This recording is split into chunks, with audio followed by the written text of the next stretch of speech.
मेरे साथ बोलो ए ए बी। बी। अरे नादान, बच्चे को एबीसी सिखा रहा है। अरे काम धंधे की एबीसी तू कब सीखेगा? ये देख विज्ञापन। तेरे जैसे कृषि विज्ञान सीखे हुए युवाओं के लिए भारत सरकार के कृषि मंत्रालय ने एक योजना बनाई है, एसी एबीसी।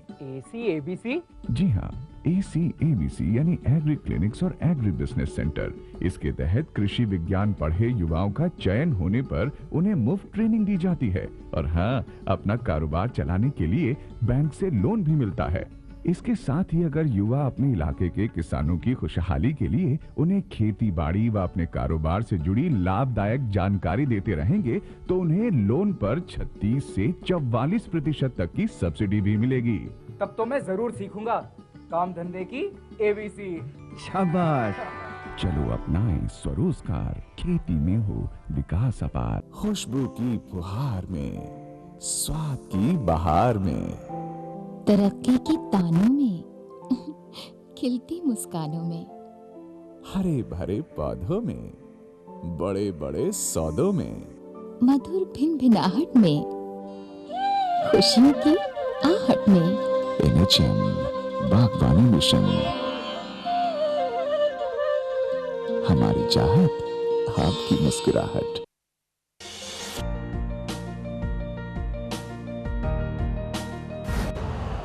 यूरिया का स्वदेशी उत्पादन 70 लाख टन बढ़ाने के लिए 6 उर्वरक संयंत्रों का उद्धार किया जा रहा है।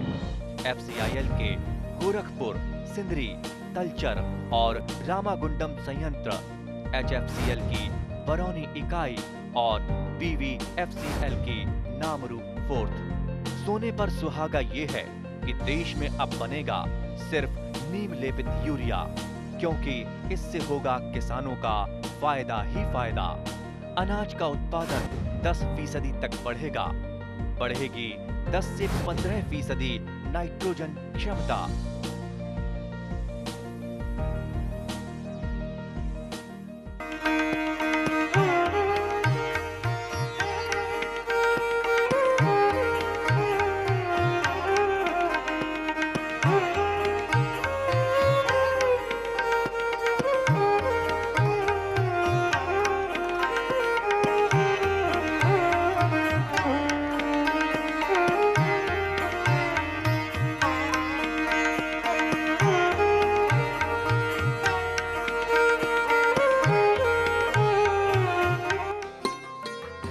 अपने आसपास की वादियों को महकाने वाले पुष्प किसी की जिंदगी को महकाकर खुशनुमा बना आर्थिकी को भी सुदृढ़ कर सकते हैं।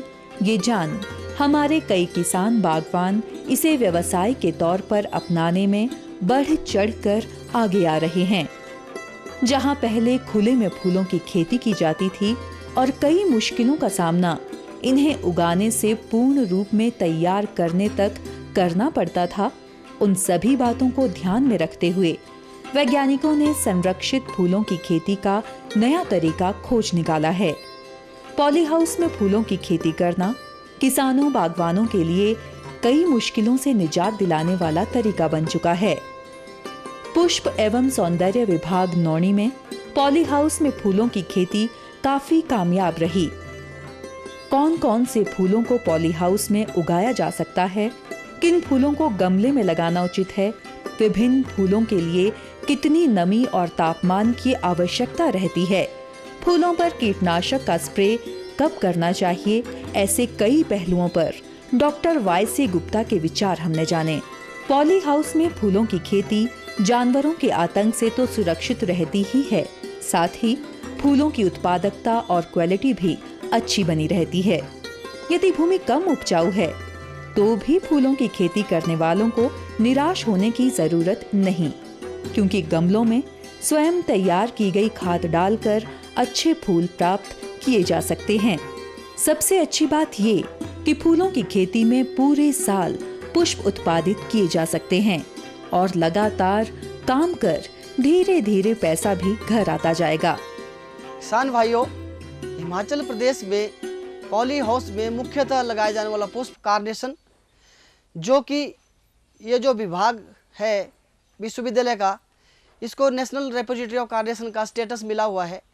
हमारे पास लगभग 52 किस्में हैं और हिमाचल प्रदेश में 25 हेक्टेयर भूमि में विशेषकर कारनेशन की खेती की जा रही है और इसको एक कारनेशन के स्टेट के नाम से भी जाना जाता है। कारनेशन में मुख्यतः लाल रंग की किस्में, पीले रंग की, सफ़ेद रंग की और गुलाबी रंग की किस्मों की ज़्यादातर मुख्यतः मांग है। और हिमाचल प्रदेश से जो कारनेशन जाता है दिल्ली, बेंगलोर, मुंबई, चेन्नई और पंजाब इत्यादि के इलाकों में भी हिमाचल प्रदेश के जो किसान भाई हैं इसमें बहुत लाभ अर्जित कर रहे हैं।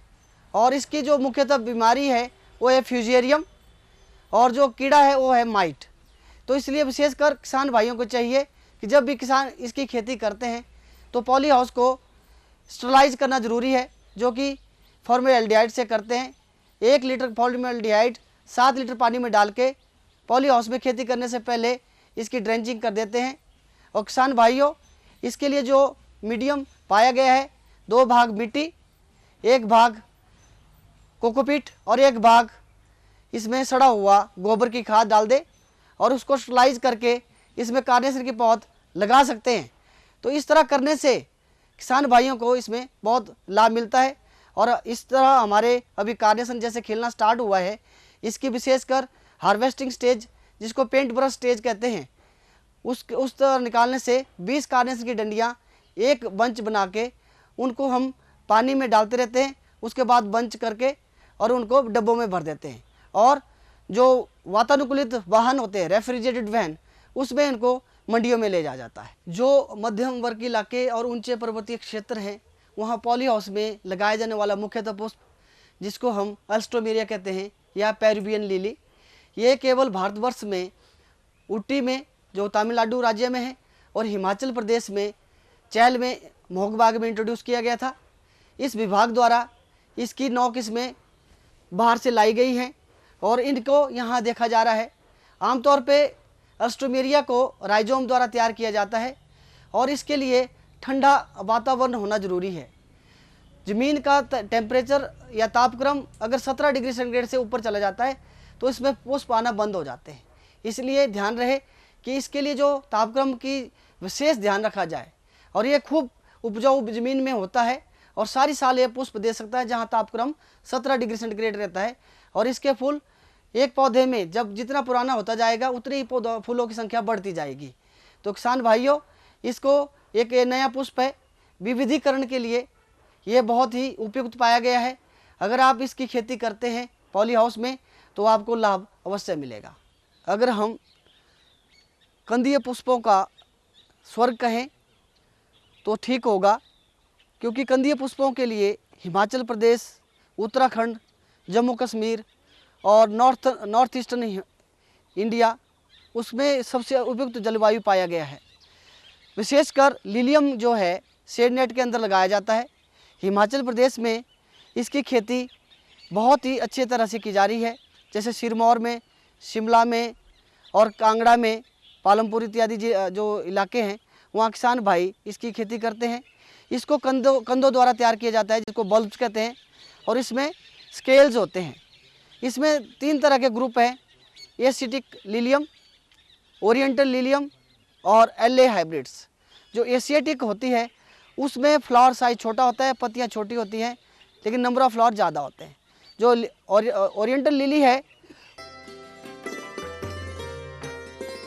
नर्सरी उत्पादन, मौसमी पौध तैयार करना और गुलदाउदी, गुलाब जैसे कई फूल पुष्प एवं सौंदर्य विभाग नौणी में तैयार किए जा रहे हैं।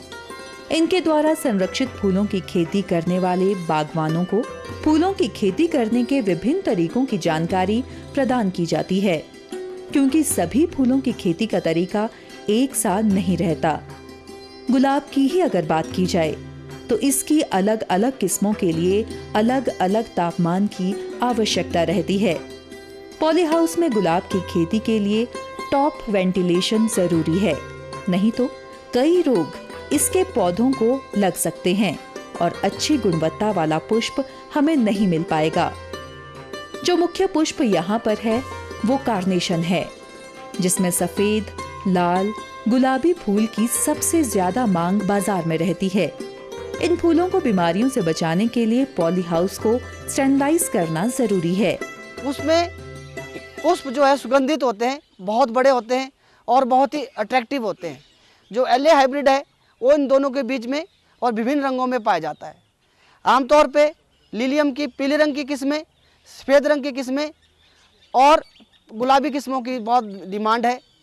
किसान भाइयों, इस विभाग द्वारा इसका प्रवर्धन का जो तरीका है वो स्टैंडर्डाइज किया गया है। इसको स्केल द्वारा तैयार किया जाता है और 3 साल के अंदर एक स्केल से जो बल्ब तैयार होते हैं वो फूल देने लायक बन जाते हैं। इसको जब भी हम हार्वेस्ट करते हैं इसके कंदों को, तो उसको कोल्ड स्टोर में रखना पड़ता है एक विशेष तापक्रम पर। उसके बाद ही इसमें पुष्प आते हैं। आमतौर पे जब ये पुष्प पैदा होता है गर्मियों में, तो जैसे दिल्ली, मुंबई, बेंगलोर में इसकी बहुत डिमांड है और इसको जो है लगभग 50 रुपये से लेकर 75 रुपये तक एक स्टैम्प का मिलता है। तो आप अंदाज़ा लगा सकते हैं कि ये पुष्प कितना हमारे जो ठंडे इलाके हैं जैसे सोलन या किन्नौर, चंबा, कांगड़ा, मंडी के इलाके, बिलासपुर के कुछ इलाके जो ठंडे हैं और ऊपर वाले जो हमारे कमरूनाग के इलाके करसोग में, इसमें इसकी खेती बहुत ही अच्छे ढंग से की जा सकती है। और आप देख सकते हैं कि विभाग में इस समय लगभग 24 किस्में हैं और विभाग निरंतर प्रयासरत है कि इसकी ज़्यादा से ज़्यादा किस्में लाई जाएं और इसका प्रवर्धन किया जाए, जिससे किसान भाइयों को सस्ते दामों में बल्ब उपलब्ध कराया जा सके। एक ऐसा पुष्प जो कि नॉर्थ ईस्टर्न हिमालय या नॉर्थ ईस्ट जो भारतवर्ष का इलाका है उसमें उगाया जाता है। पिछले कुछ वर्षों से विभाग में इसके जो ठंडे इलाकों में लगाई जाने वाली किस्में हैं या प्रजातियां हैं उनको लाया गया है और जिनको हम सिम्बिडियम, फेलोनोप्सिस, फायस, सिलोगाइनी इत्यादि इत्यादि। और ये ऑर्किड एक ऐसा विशेष तरह से पौधा है जो आमतौर पर आपने देखा होगा कि आम के पौधों पे उगता हुआ पाया गया या पेड़ पौधों के ऊपर अन्य किसी या ज़मीन के ऊपर। तो इसलिए इनको जो पेड़ पौधे पे पाए जाते हैं उनको हम बोलते हैं एपिफिटिक ऑर्किड्स, और जो हमारे ज़मीन पे लगाए जाने वाले होते हैं उनको टेरेस्ट्रियल बोलते हैं। तो आपने देखा होगा कि इसकी जो इसमें जो हम मीडिया भरते हैं इसमें मिट्टी नहीं डालते। आमतौर पे इसमें बुरादा, लकड़ी का बुरादा, छिलके, लकड़ी के छिलके और पत्थर जो कोयला होता है उसमें डाला जाता है। और इसमें इसको क्योंकि हवादार वातावरण चाहिए, आर्द्रता लगभग 75% से ऊपर, और ऐसा ही वातावरण चाहिए जैसे आप देख रहे हैं। कोई विशेषतया आपको अच्छा पॉली हाउस बनाने की ज़रूरत नहीं है, आप इसको बांस का भी बना सकते हैं और ऊपर से जो बेलें होती हैं उनको आप डाल दें तो इसमें एक ठंडा सा वातावरण रहता है। ये जितनी भी किस्में आमतौर पर आपको दिखाई जा रही हैं ये सिम्बिडियम के हाइब्रिड्स हैं, सिम्बिडियम की स्पीसीज़ हैं। और इसका पौधा क्योंकि पहले मुख्यतः महंगा होता है, लेकिन जब ये चलता है तो उसी को हम लगा के सेपरेट करके, जैसे इनको पौधों को हम सेपरेट कर दें तो इनके नए मुख्य पौधे बन जाते हैं। एक पौधा 3 साल के बाद फ्लावरिंग में आ जाता है, फिर हर वर्ष फ्लावर देता है। क्योंकि इसके जो पुष्प होते हैं वो 50 दिन से ज़्यादा इनकी वेज लाइफ होती है और मार्केट में इनके डिमांड, पुष्पों की डिमांड लगभग 50 रुपये प्रति स्टैम्प पाया जाता है। अगर किसान भाई इसको कट फ्लावर के रूप में तैयार करते हैं तो लाभ मिलता है, या इसके गमले भी लगभग 600 रुपये से लेकर 1600 रुपये में प्रजातियों के ऊपर पाए जाते हैं। तो इस तरह से आमतौर पे आप देख सकते हैं कि इसमें कई तरह के पुष्प ऑर्किड की वैरायटीज़ हैं जिनमें नंबर ऑफ़ फ्लावर ज़्यादा है, कईयों में कम है, लेकिन उनकी जो हाइब्रिड के ऊपर उनकी डिमांड ज़्यादा पाई जाती है। इस तरह से किसान भाइयों, यह एक पुष्प जो अभी नया नया आया हुआ है, जो ठंडे इलाके हैं जैसे शिमला, भरमौर, पांगी, हमारा जो कांगड़ा ज़िला है, जो बड़ा बंगाल एरिया है, और उहुल का इलाका या कमरूनाग, करसोग इत्यादि इलाके में इसको हम किसान भाइयों द्वारा जो अगर इसकी खेती करें तो उनको बहुत लाभ मिलेगा। एक पॉली हाउस में एक नया आयाम बीज उत्पादन, फूलों का बीज उत्पादन, क्योंकि जो फूल हम तैयार करते हैं उनके बीज भी चाहिए, और जो आमतौर पे मौसमी पुष्प होते हैं उनका बीज बाहर भी पैदा होता है, लेकिन जैसे आपने देखा इस बार बेमौसमी बरसात हो रही है, उससे जो है बीजों की क्वालिटी और गुणवत्ता में फ़र्क पड़ता है और उनकी उत्पादकता भी कम हो जाती है। आज आपको एक नया ऐसा आयाम दिखाया जा रहा है जैसे कि पेंजी का बीज उत्पादन, एंटीराइनम का बीज उत्पादन पॉली हाउस में। और ये बीज उत्पादन हमने यहाँ अपने अनुसंधान में पाया कि इसमें 4 गुना इसकी उत्पादकता अंदर बढ़ जाती है, क्योंकि यहाँ पर कीड़ों का और बीमारियों का जो प्रकोप होता है उसका नियंत्रण हम अच्छे ढंग से कर सकते हैं। और जो बारिश, बेमौसमी बारिश होती है, उससे भी इसको उसके जो नुकसान होने वाला उससे बचाया जा सकता है। और इसमें सारी साल भी आप इसमें बीज उत्पादन कर सकते हैं, क्योंकि ये जो बीज है आपने देखा है कि लगभग हम गेंदे का जो पुष्प का बीज का जो कीमत है वो 5,000 रुपये प्रति किलो है, एंटीराइनम का भी 10,000 रुपये से भी ज़्यादा। तो आप देख सकते हैं किसान भाइयों, इस व्यवसाय में आपको बहुत बड़ा लाभ हो सकता है। अगर आप पॉली हाउस में बीज उत्पादन करते हैं तो निश्चय ही आपकी इनकम की वृद्धि होगी और आपके पास केवल कट फ्लावर के अलावा आप बीज उत्पादन भी पॉली हाउस में कर सकते हैं। किसान भाई जिनके पास ज़मीन कम है और अगर कोई नया व्यवसाय करना चाहते हैं तो फूलों की खेती में ही एक ऐसा व्यवसाय जिसको गमलों की खेती कहते हैं। आप शेड नेट में या पॉली हाउस बना के उनमें गमले रख सकते हैं। ये गमले मिट्टी के भी या प्लास्टिक के भी या किसी अन्य प्रकार से भी हो सकते हैं। और ये 2 इंच से लेकर 4 inch, 6 inch, 8 inch, 12 inch, 18 inch तक गमले पाए जाते हैं। और उनमें पुष्पों के जो आपने जैसे ये पुष्प आपको दिखाया जा रहा है जिरेनियम, इसकी यहाँ पर विशेष डिमांड है। और जो ऊपर वाले इलाके शिमला के हैं जैसे साइक्लेमेन है, ट्यूबरस बिगोनिया है, प्रिमुला है, प्रिमरोज है, इत्यादि इत्यादि, ट्यूलिप, डैफोडिल, लिलियम, हायसिंथ, ये सारी किस्में आपकी गमलों में लगाई जा सकती हैं। आमतौर पे हम यहाँ पर 60 रुपये से लेकर 1600 रुपये तक गमला बेचते हैं, जो कि आपकी विभिन्न किस्मों पे निर्भर करता है। तो आप अंदाज़ा लगा सकते हैं कि एक ऐसा व्यवसाय जो कि परमानेंट नेचर का है और जो किसान भाई बेरोजगार हैं या जो बेरोजगार युवक जिनके पास नौकरी की समस्या है, इस व्यवसाय को अपनाएं।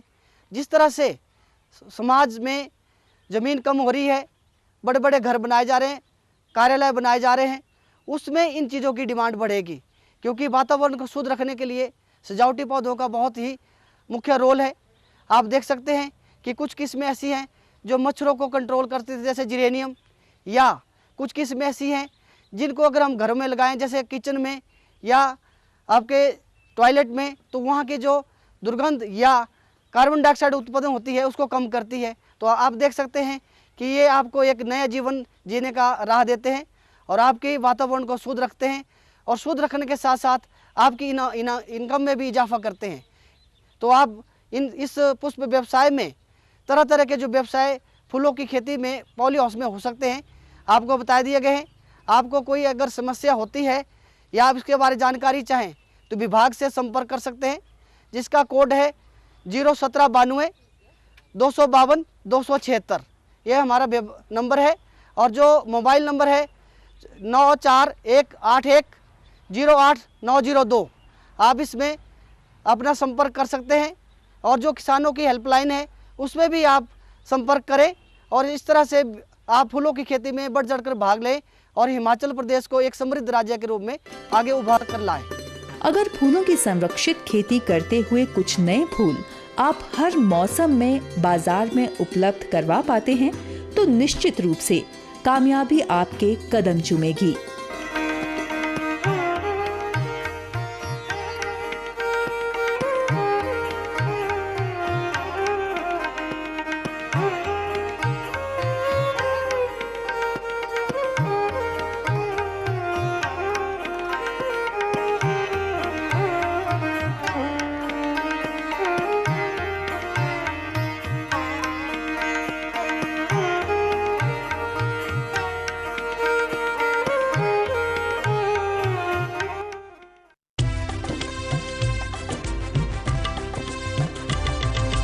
सहकारिता के बल पर विकास के लिए उठे कदम, जन सहकार की ताकत लेकर आगे बढ़ते जाएं हम। जन जन ने इस क्रांति में है विश्वास जगाया, हम सब ने मिलकर विकास का परिश्रम है फहराया।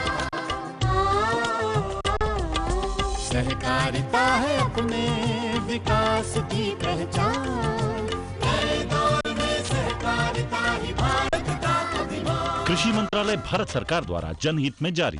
अपनी कहानी छोड़ जा, कुछ तो निशानी छोड़ जा, कौन और तू फिर आए ना। माँ देखो, बापू हमारे लिए शहर से छतरी लाए हैं, कितनी अच्छी है। हाँ लाडो, अब तू बरसात से बची रहेगी। और ये ले, हमारे घर की छतरी, हमारे खेतों की छतरी और हमारे भविष्य की सुरक्षा की छतरी। ये क्या कह रहे हैं आप? अरे भगवान, ये फसल बीमा है। सूखा, बाढ़, आंधी, तूफान या कीड़ों